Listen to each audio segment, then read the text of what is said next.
결혼하고 몇 달 뒤 저는 위기감을 느낍니다. 이대로는 진짜 답이 없어. 제 급여를 퇴직 즈음인 50세까지 주거비와 생활비, 세금을 최소화하고 모조리 모아도 10억은 꿈도 못 꿀 돈이었어요. 머리 아픈 고민은 뒤로 미뤄두기만 한 채로 회사에 다녔고 주말이면 그런 스스로에 대한 보상이란 이유로 금 같은 시간과 피 같은 종잣돈을 날려버렸죠. 네, 김 과장은 이 글을 쓰고 4년 뒤 10억 이상의 자산을 일구게 됩니다. 도대체 이 김 과장, 네, 너나이님이죠. 도대체 무슨 짓을 했길래 뭘 했길래 이렇게 그 짧은 시간에 자산을 일구게 됐는지 아주 궁금한데요. 네, 어떤 거부터 가장 먼저 시작을 했을까요? 아마 이 방송을 보시는 분들의 목표는 부자가 되는 것일 수도 있어요. 근데 부자들은 어떻게 돈을 쓰고 버는지, 어떤 자산을 구입을 하는지, 이 부분들이 정말 명확하게 구분이 되어 있거든요. 이 표를 보게 되면 어려워요. 딱 봤을 때 나는 자산가 부자가 되고 싶은데 어떻게 해야 되지? 이거부터가 막힐 가능성이 높습니다. 돈을 쓰는 방식과 돈을 버는 방식 두 가지에서 좀 구분을 해주시는 게 좋아요. 돈을 쓰는 방식을 볼 때는 돈을 버는 방식은 가리는 거예요. 돈을 버는 방식은 크게 두 가지가 있어요. 어떻게 보면 이게 전부 다예요. 시간과 무관하게 버는 거, 그리고 시간을 투입해서 버는 거. 근데 보통 직장인은 이 두 개에서 어느 것에 해당이 될까요? 월급을 받는 분들은 시간당 얼마를 번다, 시급제의 개념이 강해요. 내가 시간을 투여를 해야지만 돈을 벌게 되고, 그 마지막에는 결국 일을 못할 때는 그 돈이 돌아오지 않는 거예요. 결국 투자라는 거는 돈이 일하게 만드는 거, 내가 시간을 쓰지 않더라도 일을 하게 만드는 거거든요. 돈이 돈으로서 돌아오게끔 하는 건데, 그렇게 하기 위해서는 시간과 무관하게 번다, 이 위치로 가야 되는 거예요. 그래서 월급을 받으시는 분들이 가장 먼저 탈피를 해야 되는 게, 내가 일하는 시간 외에 더 추가적으로 돈이 들어오게 할 수 있는 방법은 없을까? 여기서 고민을 먼저 해보시는 게 좋습니다. 돈을 쓰는 방식으로 넘어가 볼게요. 생산 자산을 구입한다, 소비 자산을 구입한다. 여기 두 가지에 대해서 먼저 구분을 하셔야 되거든요. 소비 자산이라는 거는 물건을 샀어요. 근데 그 물건이 가치가 떨어진다는 걸 말을 하는 거예요. 반면에 생산 자산 같은 경우는 가치가 올라갈 수가 있다는 거예요. 그러면 지금 소비 자산을 쌓고 있는지 생산 자산을 쌓고 있는지 한번 생각을 해보세요. 내 주변에 물건들이 많잖아요. 내가 산 물건들이 소비 자산인지 생산 자산인지를 한번 구분해 보시는 그 습관을 한 번씩 길러보시면 좋을 것 같습니다. 이 표에 나와 있는 단어들이 사실은 좀 와닿진 않거든요. 그러니까 자산가, 그다음에 직장인 투자자, 부자라는 게 월급쟁이들한테는 또는 뭐 자영업자분들한테는 와닿지가 않는데, 이 표가 되게 중요한 이유가 두 가지를 생각하게 해요. 그게 뭐냐면 첫 번째는 돈이고요. 두 번째는 시간이에요. 일반적으로 사람들은 돈을 내가 어떻게 벌고 어떻게 쓰는 건지에 대해 제대로 생각해보지 않아요. 그리고 두 번째로 내 시간에 대해서도 내가 시간을 쓰면서 돈을 버는 건지, 아니면은 내가 시간과 무관하게 돈이 벌리는 건지, 내 시간을 어디에 쓰고 있는 건지도 생각하지 않아요. 그냥 일상생활을 하루하루 해나갈 뿐인 거거든요. 근데 이 표가 큰 틀에서는 돈을 쓰는 것과 돈을 버는 것, 그리고 시간을 투입하는 것과 아닌 거를 구별하게 해서 내가 생각하게 한다는 게 이 표의 되게 장점이라고 저는 생각을 하고요. 일단 여러분들이 그걸 생각해 보시면 좋을 것 같고, 내가 시간과 돈을 어떻게 쓰는지, 그 다음에 이 표를 처음에 딱 읽었을 때 제일 가고 싶었던 데는 어디냐면은, 솔직하게 말씀드리면 2번, 네, 2번으로 가고 싶었어요. 그러니까 시간과 무관하게 계속 소비를 해서 정말 뭔가 호화로운 것들을 나는 가지고 싶다. 네, 근데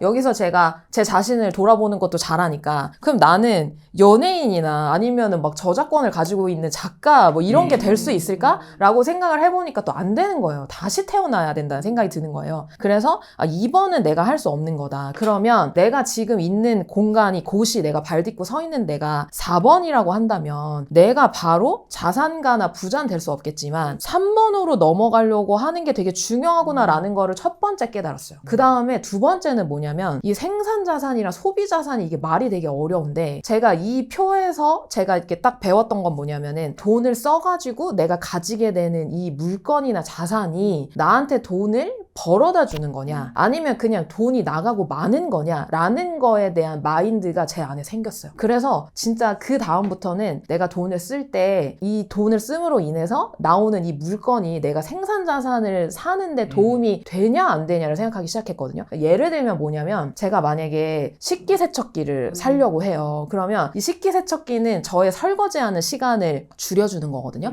그러면 설거지하는 시간에 만약에 내가 부동산 공부를 만약에 하고 하거나 아니면 임장을 가거나 아파트 시세를 본다라고 하면 그게 생산자산을 사는데 도움이 되는 거잖아요. 그러니까 이 식기세척기를 사는 거는 내가 생산자산을 사는데 어쩌면 도움이 될 수도 있겠다라고 생각하면서 소비를 하는 거죠. 근데 만약에 정말 먹고 싶은 빵이 있는데 저 카페에 저 있는 빵이 예를 들어 2만 원짜리예요. 근데 나는 그게 너무 나한테는 그게 먹으면 행복할 것 같은 거예요. 근데 그거를 내가 이걸 소비를 함으로 인해서 내가 뭔가 이게 생산자산을 사는데 도움이 되나? 라는 걸 생각해보면 그건 또 도움이 안 되는 거죠. 그냥 그 당시에 저의 배고픔과 예쁜 카페에 가서 내가 빵을 산다는 행위가 뭔가 다른 사람이랑 나를 다르게 만드는 거 아닐까? 라는 거에 이제 그런 거에서 기준을 잡게 되는 그런 표라고 생각을 하시면 돼요. 그래서 내가 당장에 뭐 자산가나 뭐 부자가 된다라는 걸로 가는 방향성을 잡게끔 하는 표이기도 하지만 내가 돈을 쓸 때나 벌거나 할 때 어떻게 살아가면은 내가 투자자로서 뭔가 할 수 있을까라는 것들을 좀 알게 해주는 표다라고 생각하시고 이해하시면 좋을 것 같습니다. 생산자산이라는 게 내가 샀을 때 시간이 지나면 나중에 더 크게 돌아오는 걸 생산자산이라고 하잖아요. 그런데 이 생산자산이라고 해서 무조건 돈을 벌어다 주는 건 아니다라는 것도 저는 좀 알아야 될 것 같아요. 왜냐면 이 생산자산이라는 건 어떻게 보면 투자라잖아요. 네. 뭐 주식이 될 수도 있고 부동산이 될 수도 있고 뭐 금이 될 수도 있고 달러가 될 수가 있는데 이러한 것들이 산다고 무조건 돈을 벌리게 해주는 거는 아니죠. 내가 이걸 잘 운영을 하면 그리고 잘 사면은 돈을 불려줄 수 있지만 이걸 잘못 사거나 이걸 살 때 기준이 없이 이게 남들이 봤을 땐 생산자산이라고 해. 그래 그리고 이걸 나한테 파는 사람도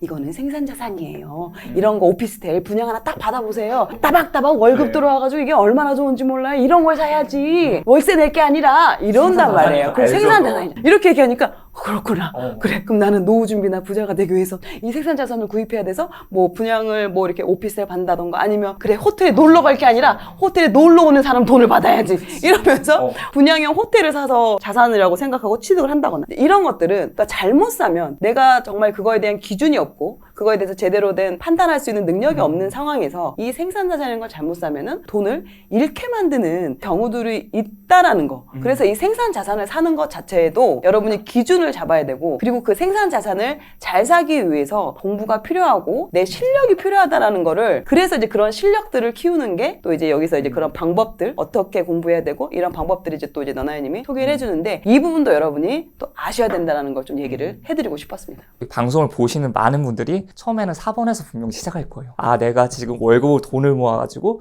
재테크에 대해서 어떻게 해야 될지조차도 모르시는 분들도 정말 많으실 거예요. 그런데 이 시간을 투자자로 어떻게 옮겨갈 수 있을지는 정말 고민을 많이 해야 되거든요. 책에서 많이 알려준다고 하더라도 내 행동에 변함이 없으면 절대 이루어지지 않을 거예요. 사실 결심을 하고 행동을 옮길 때 가장 큰 적이 누구냐라고 한다면 나예요. 내가 어느 정도의 딱 벽을 만들어 놓고 아, 나는 이래서 안 될 거야. 이래서 안 될 거야. 안 되는 핑계를 대시는 거 너무 많잖아요. 내가 어떻게 변해갈지를 미리 좀 생각을 해보고 그 방향으로 가보는 게 더 중요하지 않을까. 그래서 4번, 3번, 1번 순으로 가는 게 가장 일반적일 겁니다. 그래서 우리의 목표를 처음에는 4번에서 3번으로 한 발자국 가보자 라고 마음을 먹는 게 너무나도 중요하지 않을까 생각합니다. 그러니까 이게 4번에서 3번으로 옮겨간다는 게 이런 거예요. 그러니까 나는 여태까지는 소비 자산을 구입했구나. 그러니까 내가 앞으로 생산 자산을 구입을 해야 되겠다라는 거를 깨닫는 순간부터 저는 4번에서 3번으로 갈 수 있다고 생각하고요. 저도 그거를 깨닫는 순간 4번에서 3번으로 넘어갔었거든요. 그래서 돈을 벌어다 주는 자산을 나는 앞으로 이제는 내가 가져야 되겠구나라는 거를 인지하고 그쪽으로 행동을 하나하나씩 옮겨가는 순간부터 여러분들은 직장인 투자자의 첫 발을 내딛는 거라고 저는 생각을 합니다. 근데 많은 사람들이 허들이 되는 게 4번에서 3번으로 가고 싶어, 투자자로 가고 싶어 한데 월급이 작아요. 내가 월급이 얼마 안 되고 모을 수 있는 돈도 얼마 안 되고 제 상황에는 너무 힘들다고 생각하는 사람들이 많은데 그런 분들은 또 어떻게 하면 될까요? 그러니까 그러면 나는 앞으로도 계속 힘들어도 되나? 그건 아니잖아요. 나는 뭐 못 보니까 어쩔 수 없어. 나 그냥 이대로 살래. 이렇게 생각하면 뭐가 달라지죠?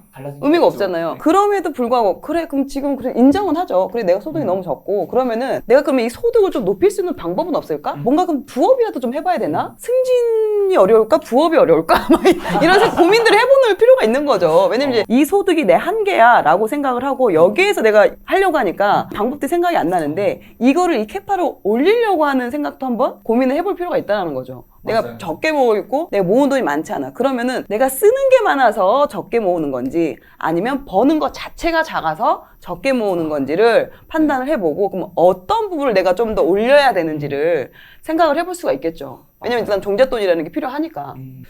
그럼 지금은 저희 같은 경우는 위기의식을 느끼고 변화가 필요하다. 그리고 이걸 외면하지 말고 내가 할 수 있는 하나하나 한번 뭔가를 행동으로 옮겨보자.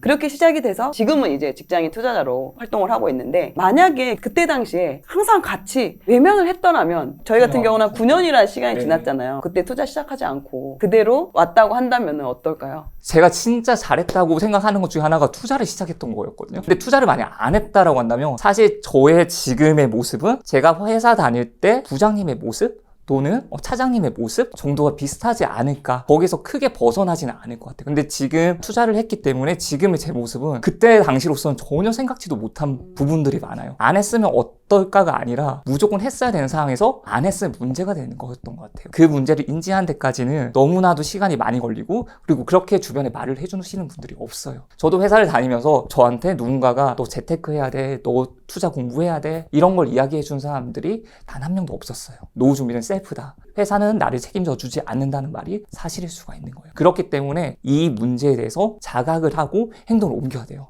만약 포크님도 10년 정도 전에 만약 재테크를 하지 않았다라고 가정을 해본다면 이제 40대 중반으로 넘어가고 있는데 그러면 직장인 특히나 이제 직장을 다니고 있는 여성 40 중후반 되는 분들은 친구들도 여전히 직장 생활을 하고 있는데 상당히 불안해하고 이제 암울한 얘기를 할 수밖에 없는 부분이 있어요. 근데 그 친구들은 회사 생활도 정말 열심히 하고 성실하게 일을 잘 했던 친구들임에도 불구하고 회사 이제 언제까지 다닐 수 있을까? 과연 내가 5년이나 더 다닐 수 있을까? 이러한 고민들을 계속하고 있더라고요. 그래서 저 또한 아마 같은 고민을 매년 하지 않았을까? 자모님께서는 어땠을 것 같으세요? 저는 여태까지 인생 살면서 열심히 살지 않았던 적은 없었던 것 같거든요. 투자를 하지 않았을 때도 전 되게 열심히 살았고 사실은 이 방송을 시청하시는 분들도 되게 열심히 하루하루를 살고 계실 거라고 생각을 해요. 근데 그 열심히는 살고 있는데 마음 한구석이 불안하고 만족이 안 되고 하는 감정들이 저는 회사를 다니면서는 계속 있었거든요. 그래서 내가 뭔가 위태로운 모래성 위에 서 있는 것 같은 느낌을 받았어요. 나 뭔가 금방이라도 뭔가 무너질 것 같은 거예요. 근데 어쨌든 하루하루는 생활이 되니까 그렇게 생활을 하고 있었는데 저는 지금 투자를 시작하고 난 다음에 저는 단단한 벽돌 위에 서 있는 느낌이거든요.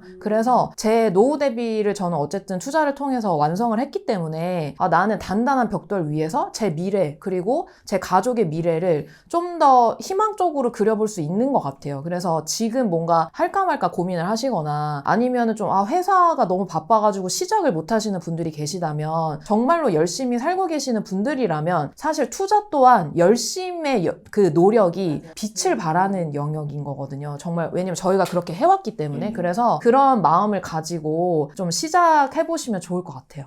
네. 맞습니다. 지금 물론 말씀하신 것처럼 열심히 살아왔고 그럼에도 불구하고 불안하고 그러면 이 불안이 내년에도 할 것 같아. 내년에 또 걱정할 것 같아. 고민이 생길 것 같아. 그런다면은 내년이니까 내년에 비해서는 1년 전이잖아요. 오늘 무언가를 다르게 행동을 한다면 내년에는 좀 더 다른 고민을 할 수 있지 않을까? 그 고민이 조금 줄어들고 있지 않을까? 라는 생각이 들 수 있을 것 같습니다. 행동을 하셔야 합니다. 바뀌지 않은 불안감은 사라지지 않을 거예요. 계속해서 오늘 불안감이 내일도 있을 거고 내일 불안감이 1년이 지나도 2년이 지나도 계속 있을 거기 때문에 결국은 내가 바뀌어야지 이 불안감을 해소시킬 수가 있을 겁니다.